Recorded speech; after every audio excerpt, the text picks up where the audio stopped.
founder of Walmart did, just like the founder of Mrs. Fields Cookies did, just like the founder of every extraordinary entrepreneurial company ever did. Let me tell you a story. Let me tell you a story. Hear this. You don't know your story. You can't grow your company. Without a story, there is no magic to it. The franchisee would listen to the story, and Ray Kroc would regale him with the fact that there are going to be 30,000 stores when we're done. They're going to be in every country worldwide. The man was already, by that time, 58 years old. What's your problem? You understand? Here's this guy telling this story that would exhaust most people even to think about. You're going to do what? Everybody always says to a rabid entrepreneur, you're going to do what? That's impossible. And he only smiled. And then he said, so let me show you the secret. He took him into McDonald's and showed him the perfection of the system. Show them kids producing results their parents couldn't get them to produce at home. But show them a little miracle. And they would say yes. And he'd say not yet. First you got to go to Hamburger U. Hamburger U? What the hell is that? That's where you learn how to run the system. The system is the solution, Ray Kroc said. The system is the thing that makes it work. The system is the thing that makes it possible for us to predict exactly what it's going to look like when it gets to the very end. The system is what makes it possible for us to make a promise to a customer who comes in the door. The system is what makes a Big Mac a Big Mac. The system is what makes our fries, and nobody else's fries. How do you do that?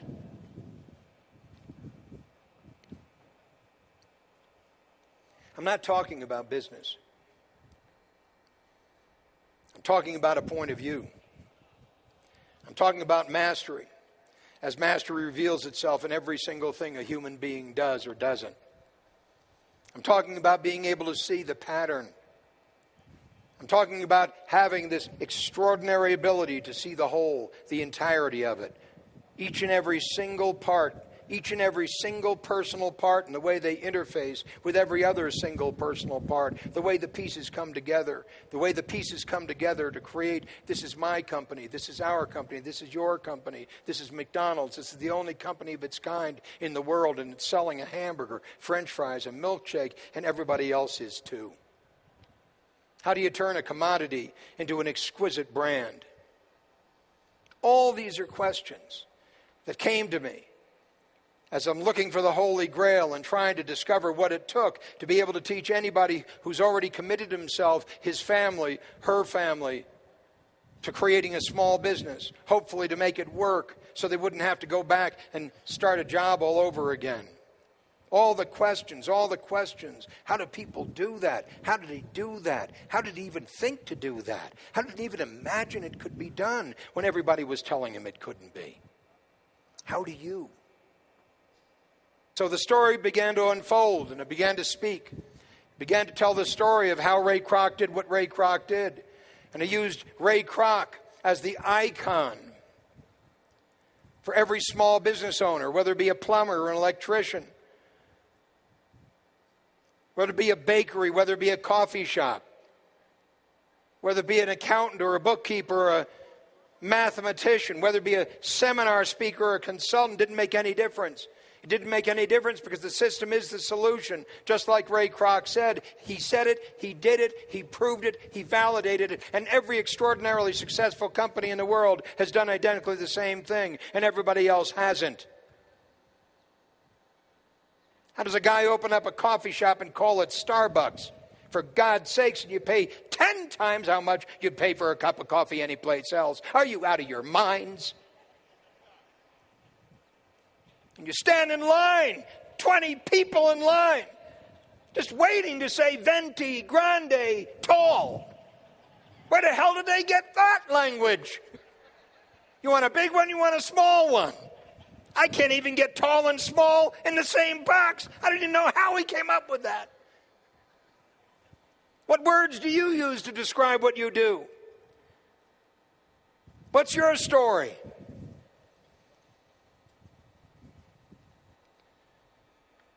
And so E-Myth became this miraculous thing. Well, the truth is, at a certain point in my life in E-Myth, I began to feel like I needed something else. At the age of 68, we recruited and hired a CEO to run the company and to grow it. And he brought in his own management team, and I, the chairman of the board, I'm still the chairman of the board and the founder of the company, major shareholder of the company, but I'm standing on the outside now, not on the inside. So suddenly I'm on the outside of my own company, not on the inside of my own company, and suddenly I need something to do. Well, what the hell does somebody at 68 years old do? Start another company. What, are you out of your mind? You could relax. You could play golf. I don't play golf. I mean, you could just do something, but you start another company? Are you crazy, Michael? That's what people said. Well, what are you going to do? What are you going to do? I said, there's something missing at E-Myth, and I want to discover what it is. And I had a long conversation with my mother, who on this day is 96 years old. I've been trying to get her to start a new business, but she said no. We were talking and talking and talking. I was telling her about all the stuff that's going on in my head. She says, Michael, it's just obvious to me. What you got to do is you got to create something new. When I walked out of my mother's house, after she said you got to create something new, an idea came to me. And the idea actually was something that had been sitting there for a long time. My brother-in-law, by the name of Marty Sklar, who was a vice chairman of Disney Imagineering, just retired, told me a story about Walt Disney. Of course, Walt Disney is one of the greatest entrepreneurs who ever lived. He said Walt was in a meeting one day and was getting really frustrated. And Walt did get really frustrated with lesser minds and lesser people.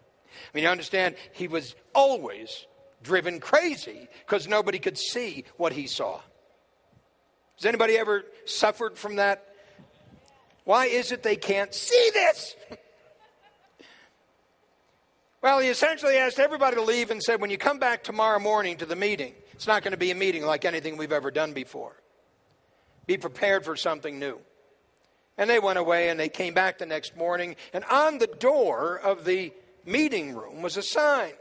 And it said, welcome to the dreaming room. They'd never seen that before. They walked in and everybody sat down. Walt didn't say a word. Everybody congregated. And then Walt started the meeting. He said, you obviously saw the sign on the door. This is no longer a meeting room, a conference room. This is the dreaming room. And he said, befitting of that name, you are no longer who you thought you were. You are now Disney Imagineers. And he said, what we do in the dreaming room is to pursue the impossible. Hear me. Pursue the impossible. Not fix anything, not make anything right, but pursue the impossible. Which means we can't get there from here. Which means nothing you believe you know to be true is relevant to what we're about to do, which is impossible. Which means we can't even conceive of it until it comes to us. Like in a flash of light, like every amazing thing that's come to me, Walt said, has come in a flash of light.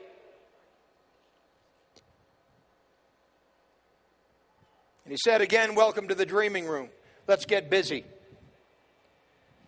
Of course, their focus was Disneyland. And nothing like Disneyland had ever been created before. And even when Walt came back to his brother, Roy Disney, and said, Roy, you'll not believe what we're about to do. And Roy, of course, being accustomed to not believing what we're about to do, because that's what Walt always came back with, what we're about to do, you won't believe it. And Roy said, I probably won't. And he said, we're going to create Disneyland. And Roy said, "What in the hell is that?" He said, "Nothing like we've ever seen before." He said, "I just took my nephews to an amusement park, and I was offended at the way the people dressed, at the way the rides looked. I couldn't even imagine anybody going there and taking children there.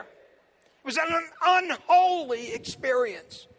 We're going to create exactly the opposite of that. I've never seen it. You've never seen it. We've never done it. Nobody's ever done it. And that's exactly what appeals to me, just like Fantasia did. Always the first. Always the first. What are you the first to do? Please write that down. What are you the first to do? What am I the first to do? What's my dreaming room? What's my pursuit of the impossible? What am I here to create that's going to transform the world in this age of the new entrepreneur, which is really a revolution? Do you understand? Institutions aren't going to change the world. The church isn't going to change the world. The synagogue isn't going to change the world. The government isn't going to change the world. The job isn't going to change the world. The entrepreneur is going to change the world, just like the entrepreneur has always done. But now, hear me, but now with an extreme difference. I said it, I called it, the new entrepreneur. Who is the new entrepreneur? The new entrepreneur is not interested in simply creating an ordinary business. The new entrepreneur, Muhammad Yunus, the creator of Grameen Bank, who has transformed the lives of over 7 million starving women in countries in which they don't stand a chance to live, impoverished not. He said there's got to be a better way. There's got to be a better way. And he created micro-lending. And his micro-lending has transformed the lives of millions of women and soon to be hundreds of millions of impoverished people across the earth. He won the Nobel Peace Prize for it. He is an entrepreneur. He's an entrepreneur of the new age, of the new entrepreneur, the entrepreneur I'm talking about, to create a company of meaning. Please write this question down, every single one of you who raised your hands, you own a business. What's the meaning of my business? What's the meaning of my life? What's the meaning of my business? And how is the meaning of my life and the meaning of my business connected to produce a revolution in the world? What is it I'm here to create? And so I began the creation of a new company. And I held my first dreaming room in December 2005, 8th, 9th, and 10th. I had 35 people come to that dreaming room at $3,000 each. And each and every one of them said, "So what am I going to get in the dreaming room?" And I said, "I hadn't a clue. What you're going to get is me. And I'm probably going to piss you all off. What you're going to get is a blank piece of paper and beginner's mind. We're going to get rid of old co. We're going to get rid of all of the past. We're going to get rid of everything you believe in. We're going to get rid of every place you're stuck. And we're going to start with an open question. Who am I? And where am I going? What's my dream? What's my vision? What's my purpose? What's my mission? What matters to me? What matters to you?" And I walked into that dreaming room just like everyone else. I walked in without any idea of what was going to happen. I'd never done it before. I don't do that. I don't do personal growth. That makes me obviously very strange among you. I said at the very beginning, this is not personal growth. This is beyond personal growth. This is not about you at all. It's about the world. It's about meaning. It's about suffering out there in the world. It's about every single opportunity. It sits right there, just like Muhammad Yunus saw when he stood outside of the university where he's teaching economics in Bangladesh, and thousands upon tens of thousands of people were coming in from the villages to die in the streets. Truly, die in the streets. And he'd walk out and he'd see them, and he said in his book, Banker to the Poor, get that book, it's not here, Banker to the Poor, write it down. He said, you know, it just struck me. You can't really tell when a person's close to death and dead. They look about the same. He said, something has to be done. And he reached into his pocket and loaned $17 in Bangladesh money to the first woman he saw when he walked out of his classroom. He said, I'm teaching economics, and this puts the lie to it. How could we be living here in this day and age and having millions of people dying on the streets? How is that possible? And he loaned her $17. No collateral. He said, go and make a basket. And she did. And pay me back. And she did. And 98% of the women he has loaned money to have paid him back. No collateral, no bank, nothing like anybody has ever seen before. What's your problem? Because I discovered working with all these little businesses that there was no passion, there was no meaning, there was no purpose other than getting by. There was no life, no vitality, no spirit. It was just doing it. To do what? To work through my days. There's got to be something else in life. There's got to be something else in life. There's got to be something else in creating something that creates an economy in which people can learn to flourish. So I started out in the path in December of 2005 with my first dreaming room, and I've now done 24 of them. I'm extending an invitation to every single one of you here. Harv told me that you're the most passionate people he's ever known. I took him at his word.